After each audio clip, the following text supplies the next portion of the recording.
Bonjour. Connaissez-vous le désir le plus puissant des êtres humains? C'est le désir d'être important, d'être apprécié, d'être valorisé.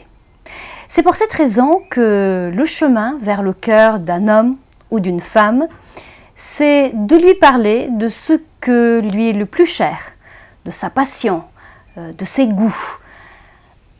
Voilà, ça c'est la règle numéro 8, décrite par Dale Carnegie dans le petit livre « Comment se faire des amis » que je parcours avec patience depuis un moment maintenant. La règle numéro 8 qui dit que si cette personne s'intéresse au bateau, s'il a une passion dévorante des bateaux, parlez-lui des bateaux. Si il est un grand fan, s'il est grand fan de la musique de Bob Marley par exemple, parlez-lui de Bob Marley et de sa biographie absolument époustouflante.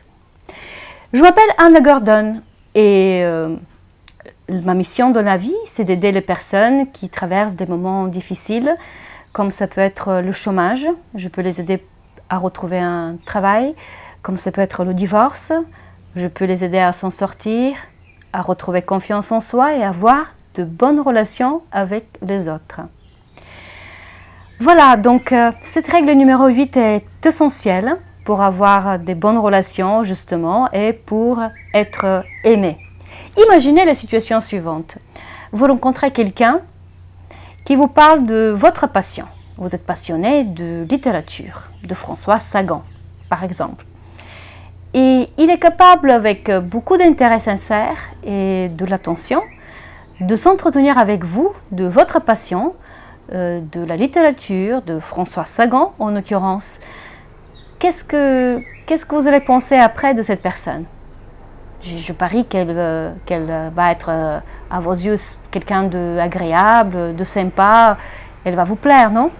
Déjà, c'est tout simplement être bien élevé pour parler avec la personne de ce qu'elle intéresse et puis après de savoir effectivement montrer un intérêt sincère et se rendre davantage sympathique aux yeux de l'autre personne.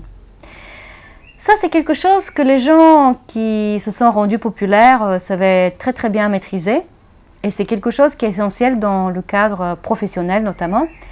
Je vous donne un exemple issu du livre de Dale Carnegie. Theodore Roosevelt, le président américain, était connu pour la diversité et l'étendue de ses connaissances. Il pouvait aussi bien parler à un cow-boy qu'à un diplomate. Quel était son secret? En fait, Roosevelt, quand il avait des invités, la veille de la réception, il se renseignait sur les passions, sur les goûts, sur les opinions de ses invités le lendemain. Il faisait ses devoirs en quelque sorte. Et puis après, il était tout à fait capable de tenir une conversation de sorte que la personne comprenne que Roosevelt, effectivement, c'est beaucoup de son sujet préféré.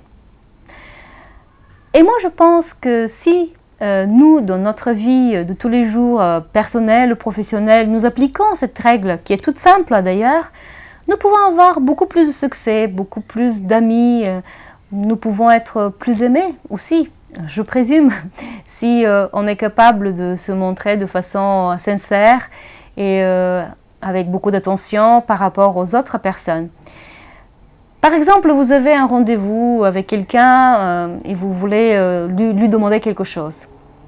Avant d'aller de bout en blanc comme ça avec votre demande, pourquoi ne vous renseignez pas auparavant sur ses goûts, sur sa passion, qu'est-ce qui l'intéresse? Et avant de lui demander quoi que ce soit, entretenir une conversation plutôt avec lui, se montrer vraiment attentionné, se montrer sincère dans l'intérêt que vous lui portez. Je présume qu'à ce moment-là, il aura une autre oreille à votre demande. Même peut-être c'est lui-même qui va vous demander qui puis-je faire pour vous. Et même peut-être il va faire beaucoup plus que ce que vous avez attendu de lui. Voilà, mais avant d'arriver à cela, faites votre devoir, un peu comme Theodore Roosevelt. Ça peut paraître un peu habile en quelque sorte, mais c'est la nature humaine, elle est faite ainsi. Et si on veut réussir dans la vie, si on veut avoir vraiment de bonnes relations, et si on sait cette règle-là, pourquoi ne pas tout simplement l'appliquer? D'autant plus qu'elle est avantageuse non seulement pour l'autre personne, puisque vous le valorisez en quelque sorte, mais elle vous avantage vous aussi, puisque imaginez toutes les choses que vous pouvez apprendre en s'intéressant aux intérêts des autres, à leur propre passion. Mais vous aurez aussi, comme Theodore Roosevelt, des connaissances étendues et diversifiées. Voilà ce que je voulais vous dire aujourd'hui par rapport à cette règle numéro 8, pour être aimé et avoir de bonnes relations avec les autres. Merci de m'avoir écouté. Abonnez-vous à la chaîne Maîtrise de soi et liberté. Likez cette vidéo si vous l'avez liké, si vous l'avez aimé, et sinon c'est pas grave, ne likez pas. Merci encore et je vous dis à très vite sur la chaîne Maîtrise de soi et liberté.